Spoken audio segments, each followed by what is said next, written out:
Well, it's a play which was written in 1664. Yes, because the people who moved the house, they have it on their back. The company, the moving house company, have it since 1664.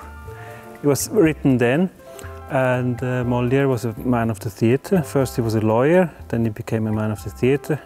He went bankrupt and had not a success, and then he really learned the theatre and started to write many, many plays. And Loddarinn, or Tartuffe as the French name goes, is one of the most famous plays. It talks about a man who uses religion to get the trust of a man who is somehow in a spiritual vacuum, doesn't quite know what to do with his life. So if he finds his trust, the man, he has a family, his name is Orgeir in our version. He invites him in to the house, and then the trouble starts. It's like, imagine you invite somebody, like a beggar or somebody, into your house. And people have to deal with it. When I read the play, I just realized it was sort of quite a fast and very funny play, and it basically really needed one space to hold the actors. So I started working on it, and as months went by, I just made it simpler and simpler and simpler. So it was a lot more complicated at the beginning, but I just had enough time to realize that everything that I thought was clever was very unnecessary, because it just didn't add anything to, you know, the space. It just was in the way of the actors. So yeah, but it's based on a room in a gallery in Rome, in a museum. Just the beautiful colours, and yeah, it just stayed with me. I'd seen a photograph of this, and then when I was thinking of spaces, I told Stefan, I have the room. It's a bit more abstract. It's a bit more abstract. You know, it's just a space that holds the actors, and it can be transformed into a few spaces, but we never wanted it to be anything, you know, like specific, because then you just tie yourself down and then you can't, you know, get out. But you have a few stuffed animals in the set. What do they represent, like this peacock here?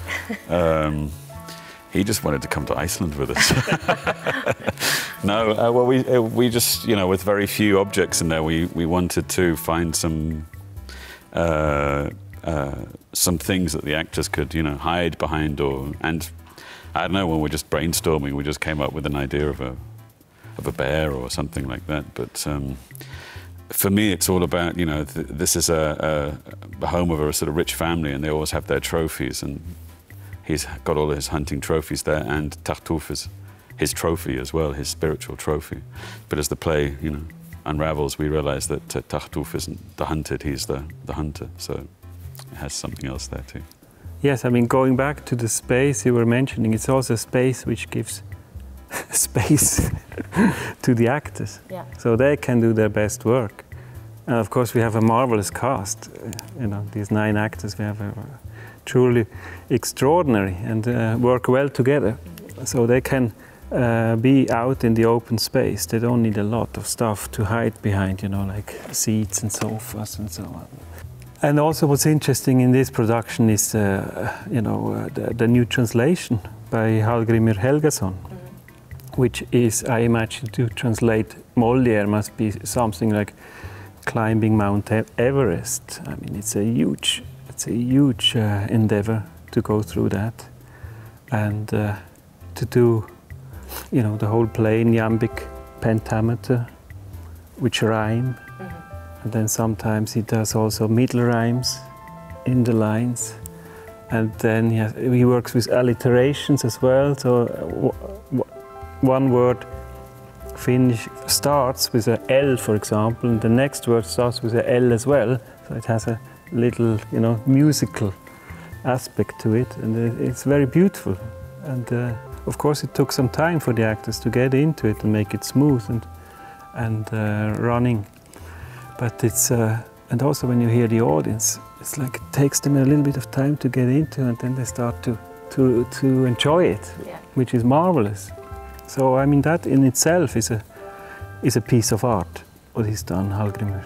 And it's also how much I found out about it, it is very different in the poetic rhyme approach to other languages, like with the alliteration in between the lines and so on. Yeah. So that is fascinating, and I find that always very enriching.